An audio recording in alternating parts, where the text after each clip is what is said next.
जय हिंद दोस्तों, स्वागत है एक बार फिर से आपका हमारे और आपके प्यारे से यूट्यूब चैनल 92 एडू पर। तो आज हम आपके लिए लेकर आए हैं फिजिक्स का, माइनर फिजिक्स का बीएससी सेकेंड ईयर का एक और नया टॉपिक। इस टॉपिक में कुछ लिखने वाली चीज़ नहीं, सिर्फ समझने वाली चीज़ है, इसलिए ये मैं ऐसे डायरेक्ट फेस टू फेस बता रहा हूँ इसे। इसमें हम समझेंगे एक तो दाएं हाथ की हथेली का नियम और दूसरा समझेंगे फ्लेमिंग के बाएं हाथ का नियम। ये तो दो चीज़ें समझेंगे, एक दाएं हाथ की हथेली का नियम और फ्लेमिंग के बाएं हाथ का नियम। इन दोनों नियमों का यूज किया जाता है लॉरेंज बल की दिशा ज्ञात करने में, जो कि मेरा पिछला वीडियो था लॉरेंज बल वाला। तो अगर वो आपने देखा हो तो ये आपको समझ में आएगा अच्छे से, फिर भी आप देख लीजिए, समझ में आ जाएगा आसानी से। ठीक है, तो दाएं हाथ की हथेली का नियम और बाएं हाथ फ्लेमिंग के बाएं हाथ का नियम, इन दोनों का यूज किया जाता है लॉरेंज बल की दिशा ज्ञात करने के लिए। ठीक है, तो सबसे पहले समझते हैं हम दाएं हाथ की हथेली का नियम। तो ये है हमारा राइट हैंड, दायां हाथ, तो इसे ऐसे, ठीक है, ये है राइट हैंड हो गया। अब दाएं हाथ की हथेली का नियम ये कहता है कि अगर दाएं हाथ को ऐसे खोलो इस प्रकार से, ठीक है, और दाएं हाथ की हथेली का नियम कहता है कि ये उंगलियां जिस ओर दिशा करें वो चुंबकीय क्षेत्र की दिशा हो, मतलब चुंबकीय क्षेत्र की दिशा जो जिस ओर हो उसी ओर उंगलियां हमारी बताएं कि इस ओर चुंबकीय क्षेत्र की दिशा है। ठीक है, और अंगूठा कण की गति की दिशा को बताए, उंगलियां चुंबकीय क्षेत्र की दिशा को बताए और अंगूठा कण की गति की दिशा को बताए। तो ये हथेली जो होती है, कण पर लगने वाला बल हथेली के लंबवत होता है। मान लो अगर ये हुई चुंबकीय क्षेत्र की दिशा और ये हुई कण की गति की दिशा, तो कण पर बल इस तरफ मेरी ओर लगेगा, इस प्रकार। जैसे अगर मैं ऐसे ले लूं थोड़ी, ठीक है। अब अगर मान लो चुंबकीय क्षेत्र की दिशा ऐसे इस तरफ है, ठीक है, चुंबकीय क्षेत्र की दिशा इस तरफ है और कण की गति की दिशा ऊपर की ओर है, तो कण पर बल हथेली की तल के लंबवत इस प्रकार लगेगा, बाहर की ओर इस तरफ लगेगा। अगर मान लो इस तरफ है चुंबकीय क्षेत्र और ये हो गया ऊपर की ओर कण की गति हो गई, तो कण पर बल ऐसे बाहर की ओर लगेगा। ये होता है दाएं हाथ की हथेली का नियम। बाद आता है फ्लेमिंग के बाएं हाथ का नियम।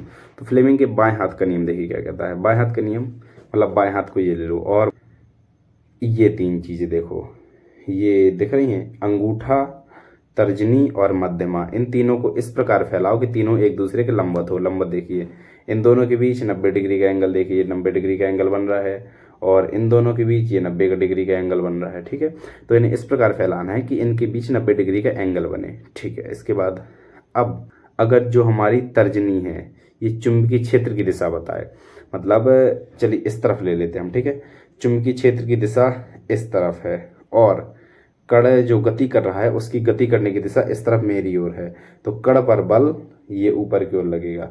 अगर आपको ऐसे नहीं समझ में आ रहा है, देखिए दोनों नियम से, जैसे ये हो गया इस पर कण की गति की, कण पर बल किस ओर लग रहा है, देखिए ये चुंबकीय क्षेत्र की दिशा और ये हो गई कण की गति की दिशा, तो ये बल की दिशा अंगूठा बताता है। ठीक है, अब यही चीज हम दाएं हाथ की हथेली के नियम से करेंगे, जो अभी अभी हमने समझा है। दाएं हाथ की हथेली के नियम क्या कहता है कि चुंबकीय क्षेत्र की दिशा ये, तो दाएं हाथ की उंगलियां इस तरफ हो, ठीक है, ये हो गई दाएं हाथ की उंगलियां। अब इसके बाद ये ऊपर तरफ, मतलब किस तरफ गति कर रहा है, इस वाले में देखो, इस वाले में देख के बताओ, ये तो है चुंबकीय क्षेत्र और गति इसमें कर रहा है कण मेरी तरफ, मतलब अंगूठा हम इस तरफ, मेरी तरफ बताऊंगा मैं अंगूठा, ताकि गति इसी तरफ करे। तो इस कंडीशन में अगर इस दाएं हाथ की हथेली वाला नियम अब आपन लगाएं, तो इस पर बल किस दिशा में, हथेली की तल के लंबवत, मतलब ऊपर की ओर इस प्रकार बल लग रहा है। और सेम ये है, ये चुंबकीय क्षेत्र दिशा और इसमें भी ऊपर की ओर बल लग रहा है, देखिए इसमें भी ऊपर की ओर, इस दोनों में ऊपर की ओर बल लग रहा है। ये होता है, जैसे अब मैं बता दूं, एक ये वाला ले लूं, ठीक है, इसमें चुंबकीय क्षेत्र की दिशा ये हो गई सामने की तरफ, कण की गति की दिशा, मान लो कण आया और ऐसे जाने लगा, इस प्रकार से कण गति करने लगा चुंबकीय क्षेत्र में। चुंबकीय क्षेत्र ये है अंदर की ओर और कण इस प्रकार से गति कर रहा है, तो कण पर बल ऊपर की ओर लगेगा, अमल अंगूठा।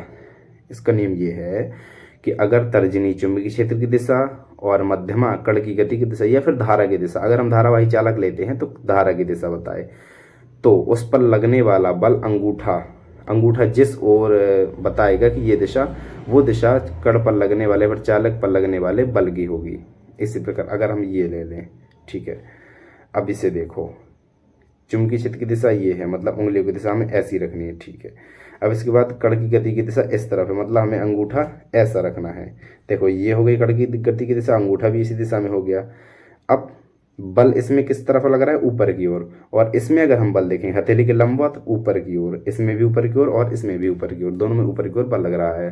तो ऐसे हम निकालते हैं लॉरेंज बल की दिशा के दो नियमों से, एक दाएं हाथ की हथेली के नियम और बाएं हाथ फ्लेमिंग के बाएं हाथ का नियम। इन दो नियमों से हम निकालते हैं लॉरेंज बल की दिशा। ठीक है, ये होते हैं दोनों नियम।